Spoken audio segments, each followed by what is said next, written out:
Okay, we continue in Sefer Shoftim. We're in Perek Tes Zayin, Pasuk Gimel. We now join Shimshon as he has gone to Aza. He finds a woman who's a Zona, and he's with her. He himself spreads the word to the Azite people that Shimshon is there. So they wait for him, and they lay a siege around the city, so when he comes to get out through the gates of the city, they'll be able to catch him at morning. However, Shimshon has some other ideas. And in Pasuk Gimel, let's see what he does. Vayishkav Shimshon ad chatzi halayla. Shimshon only sleeps until the middle of the night. He doesn't sleep the entire night. Vayakam b'chatzi halayla, and he gets up at the middle of the night.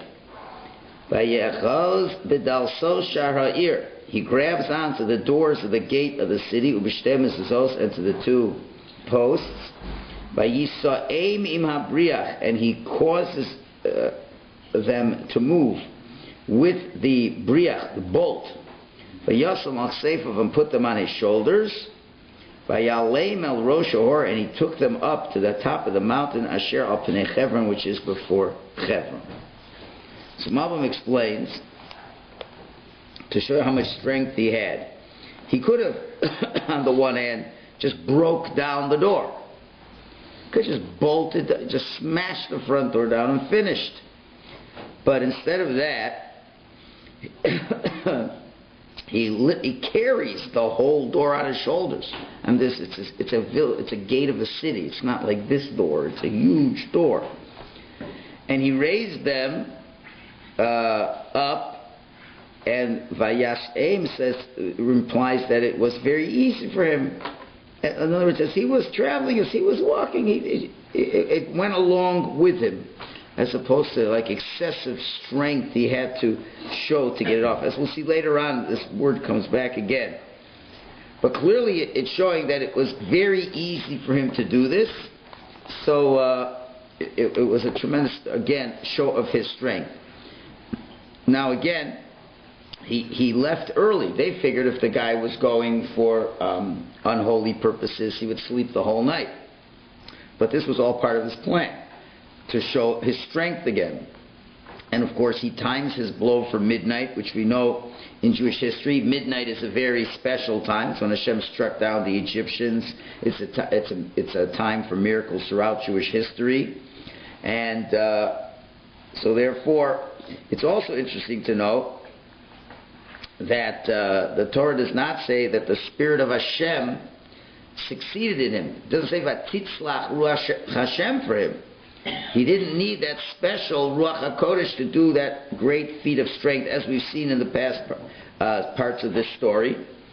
So we could say that even without the special manifestation of Ruach HaKodesh, Hashem was always with Shimshon, providing him with supernatural strength.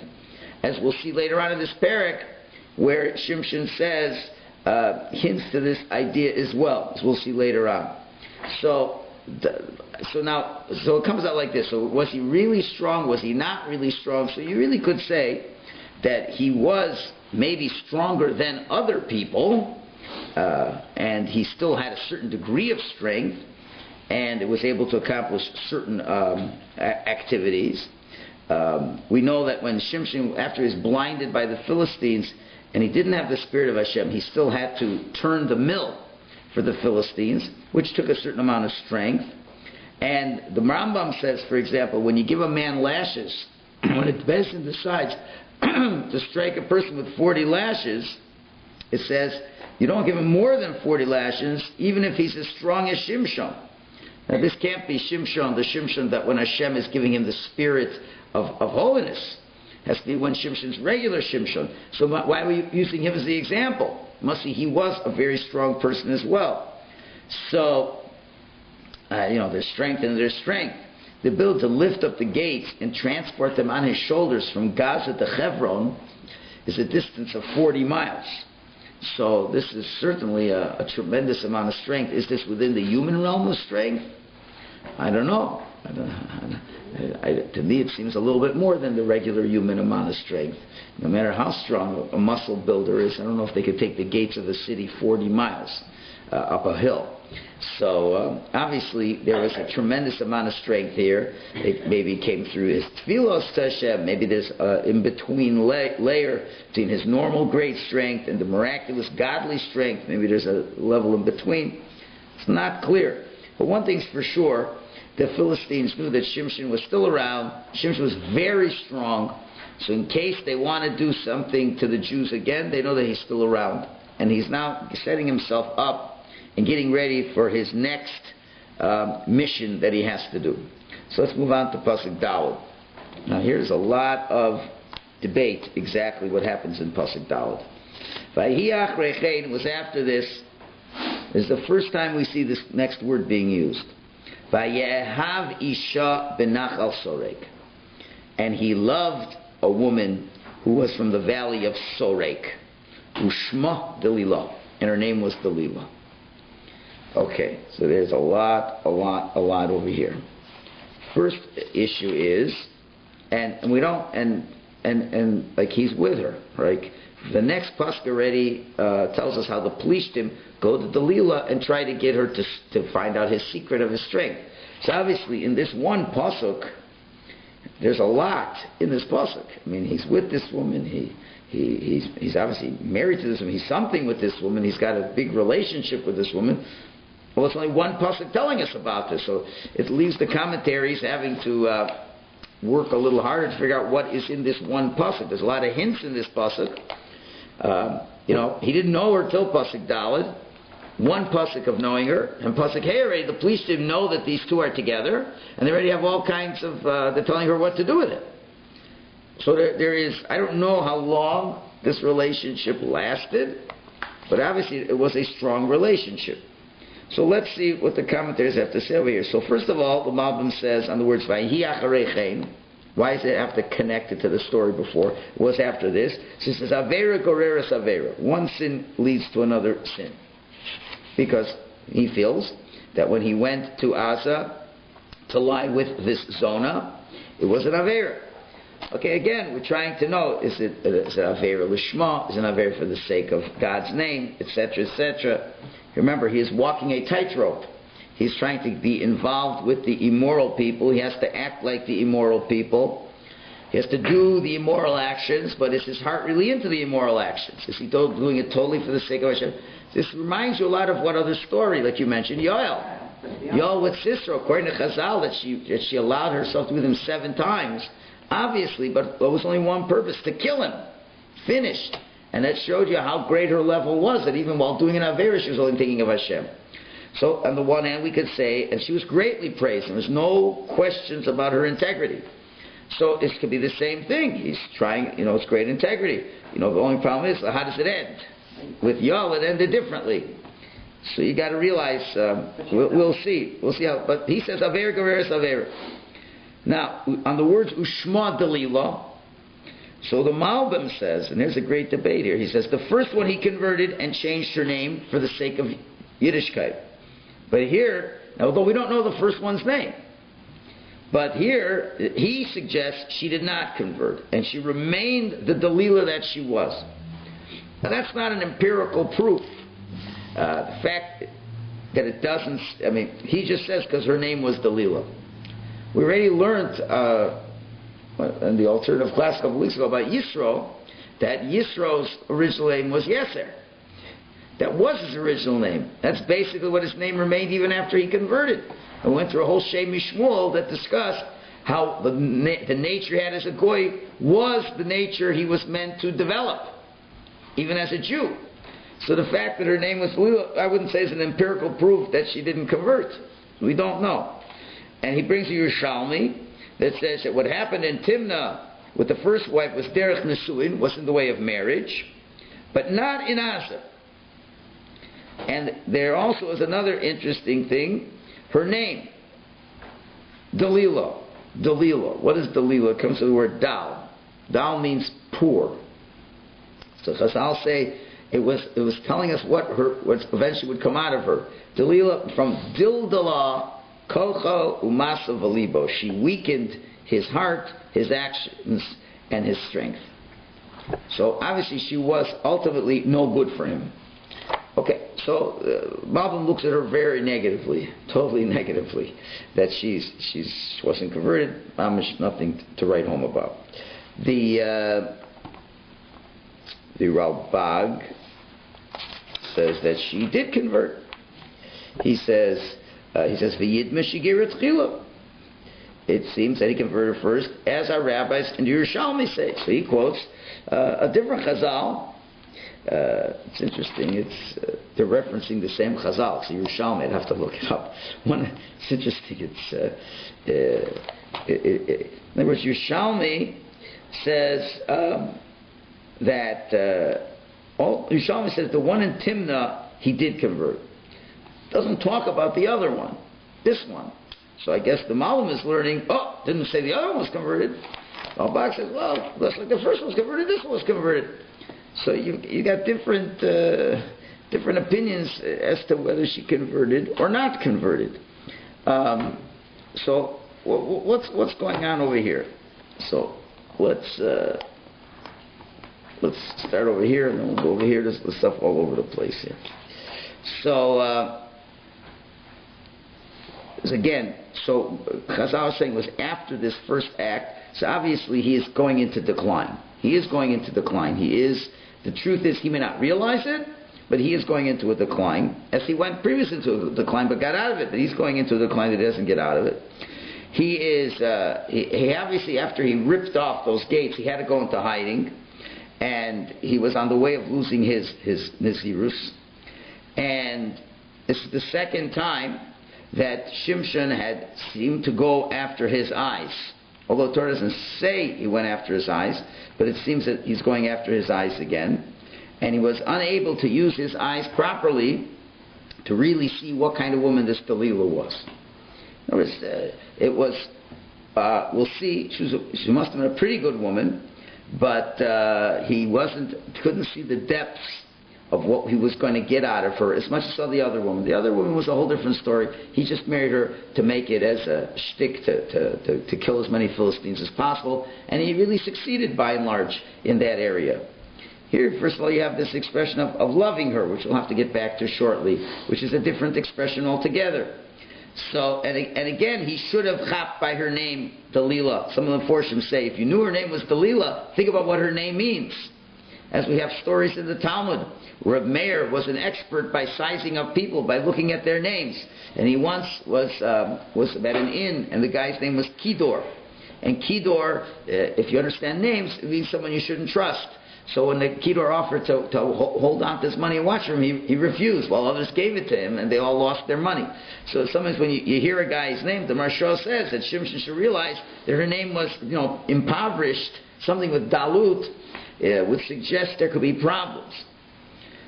So the real question is, so what did he see in Delilah? And why did he marry her? And again, it doesn't seem that it's related to his guerrilla warfare and tactics, as he was doing with the first wife. Because indeed, the first wife does not say he loved her, just as she's straight in my eyes. She's straight to do what I need to do. But here the Torah records that he loves her. Now, I'm going to think this is romance. It's hard to say it was romance, because how old do you think Shimshon is by now? Right? Shimshon is at least in his 60s.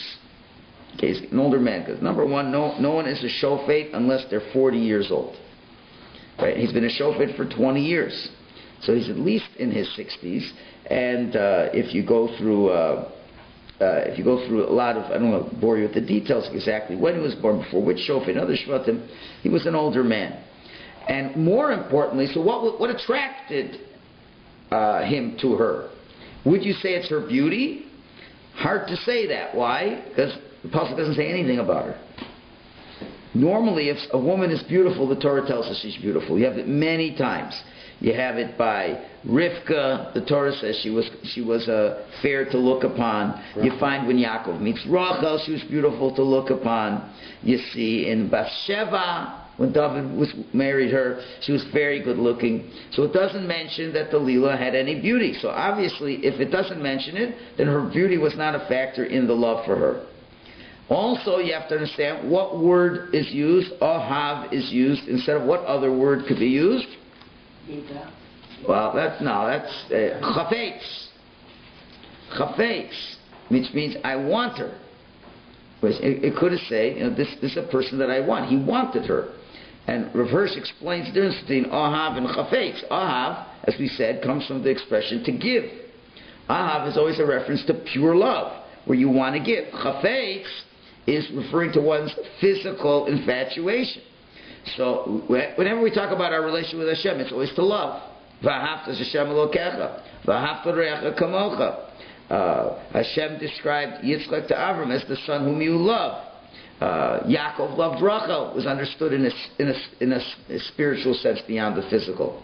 So the fact that we're using the word Vayehav is also an expression that it was a true kind of love that he wanted to give to her. So it must have been a spiritual kind of love. It wasn't a lusting kind of love. Furthermore, I already gave you a rule. Whenever it says about a person, and it says the person's name was, or and so was their name. We brought the Chazal, says there's a difference between that two. Right? We say, if the person ushemo blank, it means the person was a tzaddik, and their name led them to becoming this person. That we've already mentioned this before. If it says, and so shemo, and so is his name, meaning he was so-and-so, but now he descended down. That's the pattern the Medrash we already quoted uses. So what's the formula here? Her name was Delilah. That means she was good. She was good. Her name was Delilah, right? It was we read by Manoach. Remember? Ushmo Manoach. His father's name was Manoach. That means he was a tzaddik. And now it says Ushma Delilah. Her name was Delilah.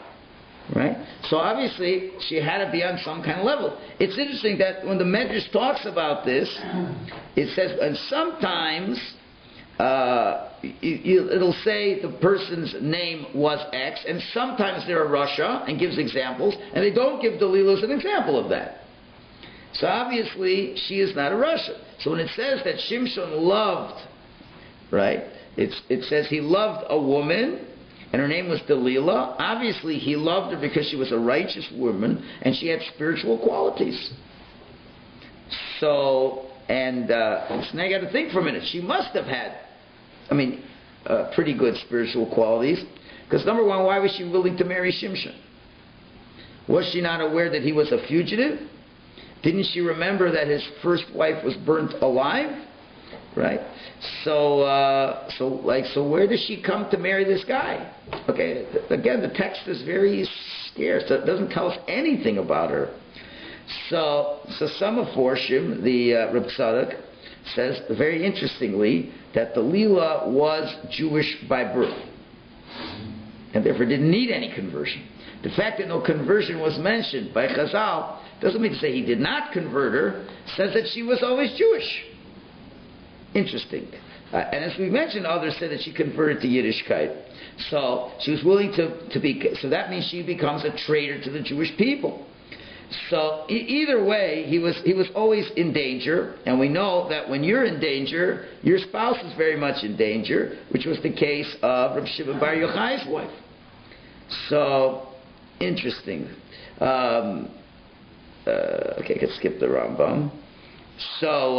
Even though her name was Delilah and ultimately Dildalo, Kocho, Machshavto, Meiser, she impoverished his actions, his heart, and his strength. But that can only be at the end. And in fact, it could be the opposite. In other words, she started out, she didn't start off bad. It means that's what ultimately became of her. And the fact that he loved her is saying that, what we can learn from her is maybe she was a very good person. But sometimes the Torah shows you how great is the power of the Yetzer Hara. The Yetzer Hara, taking a bad person down is one thing. But taking down two good people, now that really shows you what the Yetzer Hara can do. So it would seem that Shimshon, he had a genuine love for her. She must have had certain outstanding spiritual qualities that made him worthy of his love. According to Reb Tzadok, she was a Jewish person, and that wouldn't be unusual, to say that, a Philistine maybe raped a Jewish woman and then there was a Jewish child that came out of this.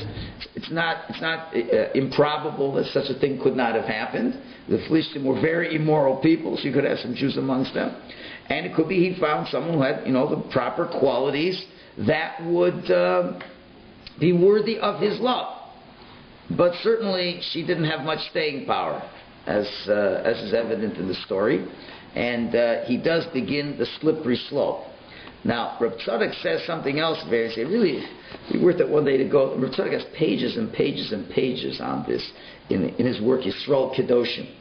So Reb Tzadok says that since, remember as we've said all along, Mashiach had the potential of being the Mashiach. Yaakov had the prophecy to know that he had all the potential of being the Mashiach. So Mashiach has to rectify the sin of Adam Harishon. So first of all, if you have to rectify the sin of Adam Harishon, so what has to be your marital status? He has to be married. Adam Harishon had a chava, had a wife, so the Mashiach has to be married to somebody. Can't be someone who's not married. I don't know if it has to be one woman only, but whatever. Has to be married. But you have to have a chava. You have to have a chava. So, which he loved. And he married her for this purpose. Alright? So it's interesting. It doesn't say he just married her. It doesn't even say he married her. It just say that he loved her. So obviously the issue over here was that he couldn't distinguish between when the love should be restrained or should be involved in full force. And Reb Tzadok mentions that Delilah also comes word dildale. It's the expression of an aver miduldal. It could be sometimes an animal has a body part that's like dangling.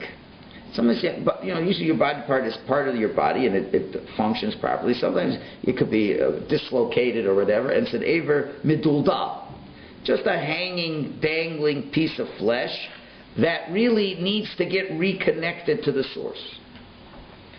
So Shimshon felt that he took a woman who needed to get reconnected. And just like Chava, ultimately, what was Chava's problem? She took women away from their high level, and for however you want to explain her chait. So his job was to restore womankind back to the way it should be. So he figures he'll take a Philistine woman.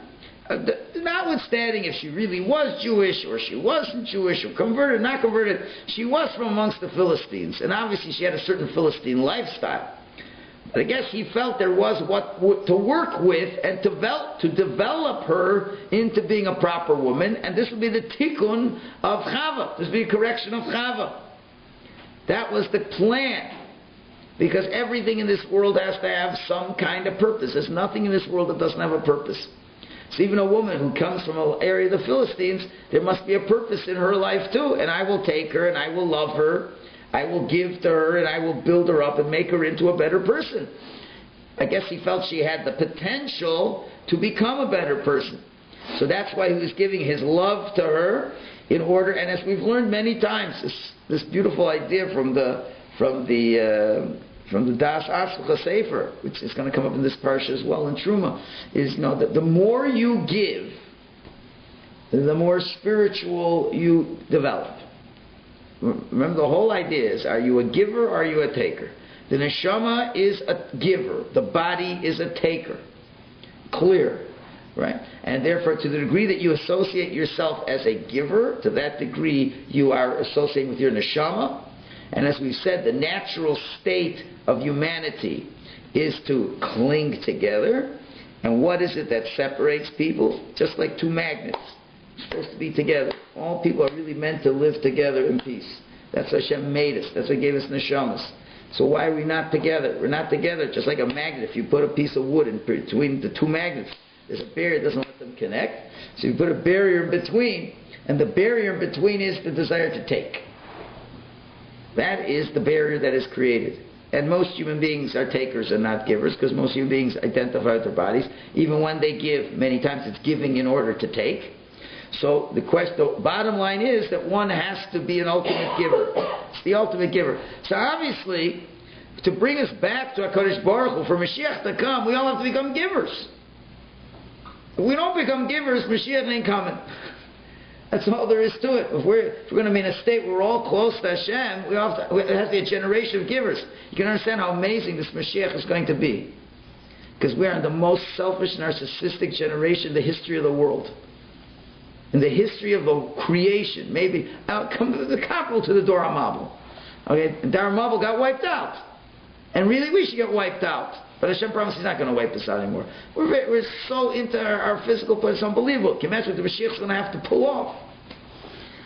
So Shimshon, being a potential Mashiach, he has to give. Okay, now where would be the hardest part to give? Who would be the hardest person to give? To give to a Philistine.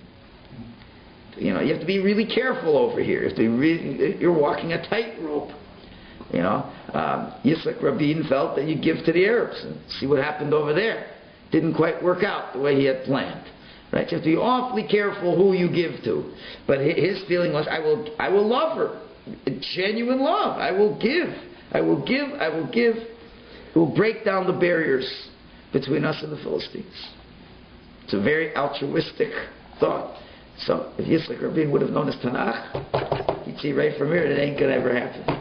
Or not in this way. Not in this way. Right? And he loved her. It was genuine love. In other words, I'm loving her to give to her, to break the barriers, and that will ultimately be a role model for her. And that could bring the Mashiach. And that's how we bring this Ever Meduldal, this dangling, apparently extraneous body part, will be reconnected. It'll reconnect the whole world. But he wasn't so. His perspective got a bit beclouded, and unfortunately, it did not work out the way he intended. But these are certainly the thoughts that were in his mind. It wasn't Stam, a guy looking for lust. In other words, he's trying to take all the lust that the Phlishtim. Remember, the Phlishtim were into lust, so they were into giving. Remember, lust is the distortion of Chesed. It means there is Chesed there. There is chesed, but it's distorted in the worst way. But you have with whom what to work with, if you know how to undistort the chesed. So maybe he's trying it out on her. Let her be the first one. Whatever it is, he's trying to make this happen. He's trying to make some tikkunim in the world. So what happens does not work. And we'll see already. So in other words, this was a woman who we felt had the potential. It appeared to be, as a Philistine, she was righteous enough to marry. Let's try with her. So we're going to see, like, paralleling the Yetzer Haras she has to deal with, the Yetzer Hara he has to deal with. They both have Yetzer Haras, and they both fail. We have to see how they fail. And, people who have good... Obviously, if she married a guy like him, she could not have been rank and file Philistine. Couldn't have. He was public enemy number one. She must have seen something good in this guy. Right? He must have seen something good in her. So there's two people potentially good. Now, if that would work out good, then maybe we get the beginning of the Mashiach from this. But yes. Does that explain why she's the only one of the three women in his life to be named? The only one of the three women in his life to be named. It's a good observation. His mother's name is not mentioned overtly in this story. The first wife, we don't know ever what her name is. And the Zona we don't know, and her we know. So obviously there's more to draw from. There's more to draw from. Also, I don't know, nobody seems to pick up on the other word, Delilah is from Deli, which is a bucket. Right? That's the mazel of the month of Shvat. Right? Deli, the whole idea of a Deli, a bucket, is someone who is able to... A Deli, a bucket, that is the sign of that month. Right? And the idea of the bucket is that the bucket has only one function. Only one function. To draw from here and take over there. It keeps nothing for itself. So, there's a lot in that name Delilah. There's a lot of positive aspects. She can be a bucket that we can draw forth from. A bucket is a giver. Is an ultimate giver. A bucket doesn't hold anything for itself. It takes. Look, what does a bucket do? You draw a bucket into the well. Looks like a taker, right? Takes. But what's it taking for? To give to others. So she's a taker in order to give to others. So I will marry her, and she will be my Deli. And she will take from me and give on to others. That's one way of taking and giving on to others. Unfortunately, what she does do is she takes his secret and gives it on to others. In other words, he knew she had the ability to share whatever he would give to her. So he was hoping he would give her good. He would give her goodness. And then she would teach other women, you know what, you can take to give. Right? But instead of her being the Dali, she's Dildale, she weakens his strength. She saps some of his strength and gives that over to the Plishtim, which is also what a Dali could do. You could take a Dali could go over to the watering trough where the water's there already, take the water off, and throw it into the ground. Can also do that. Can destroy with that. But it's generally not meant to destroy. Yeah? He loved her. Did she love him? Doesn't say anything. Doesn't say. You're right. Love should be a two-way street. Should, but on the other hand, you can also bring out you can bring love. You can bring people to love you. Doesn't say Rivka loved Yitzchak, it said Yitzchak loved Rivka. Right? Doesn't say Rachel loved Yaakov. Right? But obviously they did.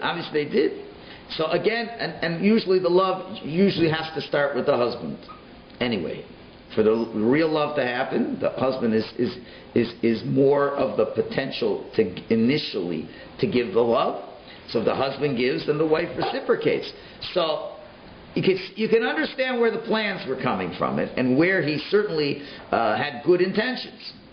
But now this is like unbelievable. So what happens to sin of Rishon? Who falls first? The wife falls first. So it's going to be the same thing over here. The wife falls first. So far, you can't say he did anything terrible yet. You can't nail. If you're going with the idea that he's doing everything for the sake of Hashem and he's all this immoral things, it's like Yoel, is for a greater purpose. See, now after Pascal Beis and Gimel, he's made himself the ultimate fugitive. Right? So anyone who wants to marry him has to be L'Shem Shemaim to marry him. Right? That's what Pascal Beis and Gimel are saying. He now has to. It's been 20 years. Okay, maybe you forget a little bit, whatever. Now can you imagine Lahab, the Lo Aleinu, Osama bin Laden. Let's say he'll be low for 20 years. He's already been low for almost 10 years. Right? So you begin to start forgetting how terrible he is. A lot of people are beginning to forget about it. Right? So imagine, let's say another 10 years will pass. It'll almost be like a distant thing. And then boom, another, God forbid, another incident. Then it kind of, remember how terrible he was. So Shimshon wants him good and well to remember what he was from 20 years ago. So he went and knocked down the walls and went to a zone and he's making trouble. And right then he's marrying another woman. So she has to have some morality to her. Why would she want public enemy number one revisited? So he really feels that there is an opportunity here. And it appears that she may be his Chava. So just like the snake, right, goes to Chava, so the snake's going to come to Delilah. But the snake obviously is going to have a little different form. Pasuk Hey. Vayalu eleha sarnei Pelishtim. So the noblemen of the Pelishtim come up to her. Vayomer and say to her, Pati also, seduce him. Uri'i, and see the following two things. We want to know two pieces of information. Number one, is the way the Malbim explains, Bameh kocho gadol. What is his power so great? What's the origin of his power? And more importantly, number two, Ubameh nuchalo, and how we'll be able to overpower him. V'asarunu lanoso, and to tie him up to afflict him. What can we do to control this power?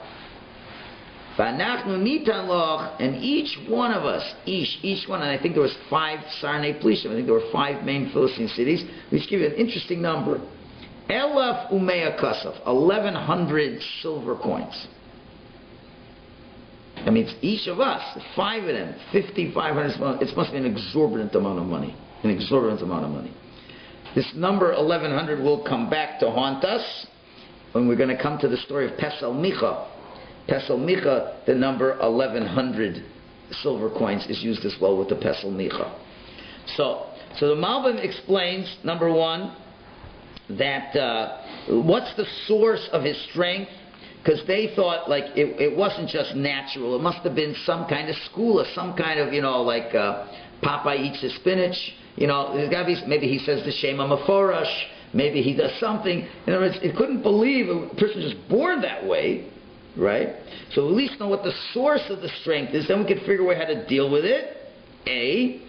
And even if it, let's say, is a natural strength, there must be some way to subdue it, right? Must be maybe he's strong in one area, but not, let's say, strong in his arms and not in his feet. It's got to be some way to subdue it. But what do they not say they're going to do to him? Kill him. They say they won't kill him. No. They say they won't kill him. They won't kill him. And the truth is they kept that promise. They didn't kill him. So, very interesting. So, you got to figure for a minute, why does she agree? Well, you're going to see she's going to agree. It doesn't even say she agrees. She goes right into the next pasuk and she starts tormenting Shimshon for what she wants. So if she loved the guy, why did she agree? Okay, so there's a lot of things. So number one, the number 1100 is a very mystical number. Reb Tzadok says there are 4 digits. He says that we know there are 4 spiritual worlds. The highest world is the world of Atzilus. That's the world where it's all God and there's nothing else but Hashem. And then the next world is the world of Bria, where the manifestations of His powers begin to become revealed and exposed and come out from Hashem. Then there's the world of Yetzirah, where it takes more of a shape in the Malachim who carry it out. And then the world of Asiyah, the world down here, where it plays out and lives itself out. So he says that the single digits, a single digit refers to the world of Atzilus, a double digit refers to Bria, triple digit is Yetzirah, and a 4th digit is Asiyah. Now where can evil exist? Evil can exist in our world for sure, the world of Asiyah. Can also be in the world of Yetzirah. Because Rishonim can get a hold of names of Hashem and use them in a negative way to maybe be able to control Malachim, which are the world of Yetzirah. That's where Bilam and people like that get their powers, because they can get into the world of Yetzirah, the world above us that can control this world. But you can't get any higher than that. That's why Jews ultimately ain't Mazal Yisrael. We can go all the way up to the top and be saved from that. But anyway, the 2 lower worlds are where evil can take place. So 1100 means there's a 1 and a 1 in the thousands column, in the hundreds column, but not in the tens column and not in the single column, because that's where the evil can be. The 1100, the 2 lower worlds, you have the thousands column and the hundreds, further removed from the beginning. That's where the evil can be. So that's what that number symbolizes. And obviously what did her in was the money.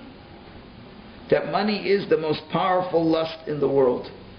You know, there's different type of reinforcers. There's primary reinforcers and secondary reinforcers.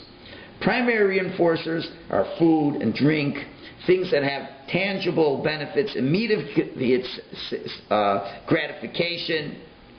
But what is the most effective reinforcer? It's secondary reinforcers, and specifically money. Money is the most powerful reinforcer, much more than primary reinforcers. Because, on a simple level, why? Because you can do a lot of things with money. Right? Rav Tzadok says that money is the worst evil.